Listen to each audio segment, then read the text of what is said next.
নমস্কার, আমার নাম সাগর পাল। আমি একটা ইউটিউব নতুন করে চ্যানেল খুলেছি। আমি স্বয়ং ব্রহ্মা সৃষ্টিকর্তার আশীর্বাদ নিয়ে ওনাকে স্মরণ করে আমি প্রথম এই ইউটিউব চ্যানেল শুরু করছি।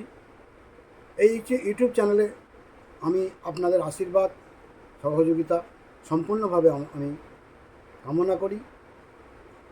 আমি এই যে ইউটিউব চ্যানেল তৈরি করেছি, আমি নতুন নতুন ভিডিও দেব এবং সেই ভিডিওগুলো আপনারা যদি সাবস্ক্রাইব করেন, সেখান থেকে আমি আরও নতুন করে ভিডিও বানানোর জন্য উৎসাহ পাব। শুধু তাই নয়, আমি আপনাদের কাছে আশীর্বাদ স্বরূপ এই ধরনের কিছু ভিডিও আমরা দেব এবং আপনারা ভিউটা দেবেন। সেখান থেকে আমি প্রতিনিয়তই আপনাদের সহায়তা এবং আশীর্বাদ কামনা করি।